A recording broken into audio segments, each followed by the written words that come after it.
The most plausible explanation, supported by literally all of the circumstantial evidence, is that the virus originated in one of those two laboratories in Wuhan. All the way back in January, it was pretty well documented by Chinese scientists that it did not originate in the food market.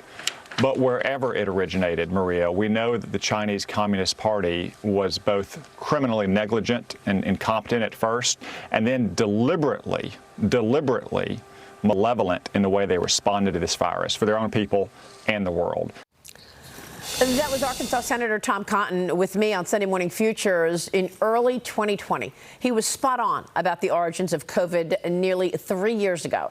Just this week, the Energy Department and the FBI Director Christopher Wray confirmed what we already knew, that COVID-19 most likely leaked from the Wuhan lab. Joining me right now is the man himself. Back with me, the Arkansas Senator. Tom Cotton is a member of the Senate Armed Services, Judiciary, Intel, and Joint Economic Committees. He's the author of the book, Only the Strong, Reversing the Left's Plot to Sabotage American Power. Senator, it's always a pleasure to see you. Thanks so much for being here this morning. Thank you, Maria. It's good to be on with you again. And I want to thank you for your courage and your honesty. You came on that program, Sunday Morning Futures, with me several times in early 2020, and you told us what you knew.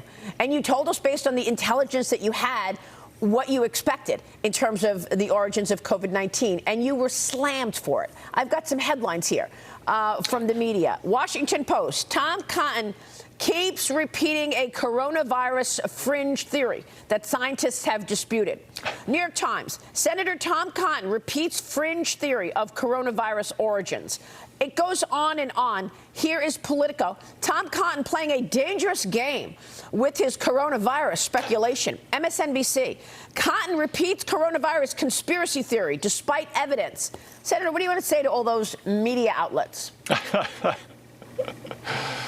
Well, Maria, I appreciate you joining me in exploring the most likely explanation for this virus, which is the Wuhan labs. And the only conspiracy back in the early part of 2020 was a conspiracy of silence among liberals in the media and the federal bureaucracy and Democrats in Congress to try to suppress the common sense, evidence-based conclusion that so many Arkansans had reached, is that the Chinese communists were responsible because of their negligent practices in this lab for unleashing this pandemic on the world. Yeah. That's the only conspiracy theory that was circulating around. And unfortunately, you still see, in some degree, that conspiracy of silence. You see White House officials this week bending over backwards to say they don't have a consensus, there's no firm conclusions, to apologize for or even defend Chinese communists. Just like last month, they did the same thing when China sent a spy balloon to America, speculating that it could have gotten blown off course from Guam to Alaska.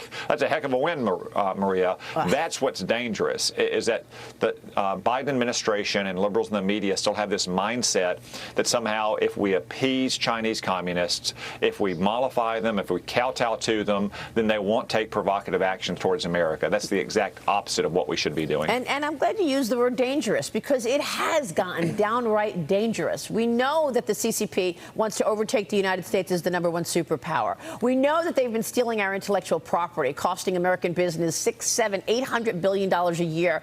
We know about all of their surveillance tools, and we know that they covered up the unleashing of a deadly virus and will not allow any investigation to take place in Wuhan. So I ask you, why? Why is this administration so soft on China, and what can you, as an elected official, do about it? Well, as part of pattern of Joe Biden's career, he's always excused Chinese communist aggression and wrongdoing. I mean, as recently as the 2020 campaign, he was saying that China is not a competitor to the United States. And he even goes out of his way still to say that he doesn't want a Cold War. Well, I don't either, and most Arkansans don't. But if China is waging a Cold War against us, as they have been for decades, our only choice is to win or to lose. And unfortunately, this administration has a losing policy right now. What we should be doing is taking actions that are long overdue to make it clear to China that there are consequences for unleashing this pandemic on the world, there's consequences for invading our airspace. Things like banning TikTok, banning Chinese nationals from buying farmland in America, having reciprocal treatment for their diplomats and spies in America that they impose on Americans in China. Most Arkansans thinks that's a very simple proposition, is that whatever China does to us, we should do to them. Simple reciprocity. Yeah, and that's exactly what a handful of governors are doing right now. They're stepping up because of the void that the Biden administration is leaving in terms of the pushback on China. So I spoke with Governor Glenn Youngkin on Sunday Morning Futures on Sunday, and he told Ford Motor, we don't want your EV, factory in Virginia because you're using Chinese technology. The company he mentioned was Cattle. Here's Glenn Youngkin with me on Sunday. Watch this. We went to work to fully understand what was going on between Ford and a company called Cattle that is not just influenced but controlled by the Chinese Communist Party, and to not allow them to use a Trojan horse structure to gain access to taxpayer incentives that were put into the Inflation Reduction Act. Now, this is using taxpayer money to further and enrich a Chinese company at the expense of America. I'll tell you, Senator, the CCP has been incredibly strategic and smart.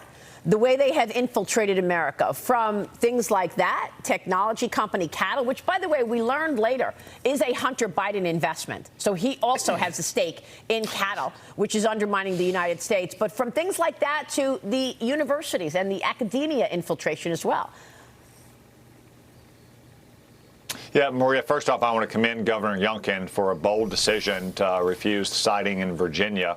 You know, the Democrats' reckless tax and spending package last year was designed to try to get America producing the minerals we need and the technology we need for such things as batteries for cars or other critical rare earth elements and related technologies. It wasn't designed to allow American companies like Ford to simply go into joint ventures with Chinese companies here in America to take advantage of it. That's a failure of the Biden administration, the Democrats in Congress, who wrote a law and regulations that allow it.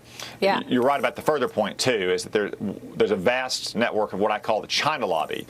And many of them aren't even intentionally shilling for the Chinese communists, but their economic interests are so deeply entwined that they are very sensitive to any political steps to hold Chinese communists accountable. We have to expose the China lobby and stop it.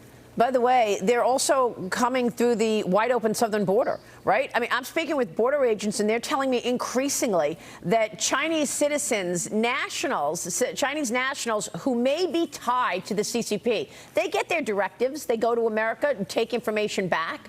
And, you know, I was surprised to see so many Chinese nationals coming through the border, because we know that they're already abusing the visa process. They don't need to come to the border, but it's wide open. So why not? And your committee grilled Attorney General Merrick Garland yesterday, the Judiciary Committee, on America's most pressing issues. You had a chance to ask the AG questions on this administration's asylum policies. Let's take a look at that. This is based on threats specifically to individuals, on gangs, where the country was unable to protect the person. Okay, well, you're partly responsible for protecting Americans. Honduras' government can protect its own people, except for 36 out of every 100,000 for murders. Guatemala, 17 out of every 100,000. The murder rate in New Orleans last year was 70 for every 100,000. Should American citizens in places like New Orleans and Baltimore and St. Louis begin to seek asylum in countries like Honduras and Guatemala under your asylum principles? Such a good question, Senator. Were you pleased with his answers yesterday?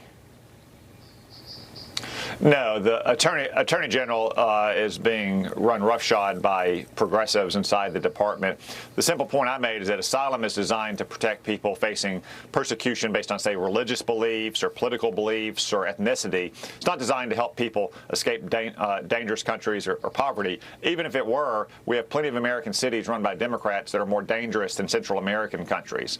We should not be opening our borders to anyone who simply wants to come here because they want a better job or a better way way of life. If that were the case, there would be literally billions of people who would want to come to America. We have to follow our immigration laws. We have to provide opportunities to people who are going to make life better for current Americans. That's the point of our immigration laws, is to improve the lives of our current citizens, not to throw open the doors to billions of people who want to come here and improve their lives. Is he complicit? I mean, he said, look, I made a decision not to get involved in the Hunter Biden investigation. Meanwhile, he sends all his goons to, raid President Trump and then takes pictures of everything they found, and it goes viral.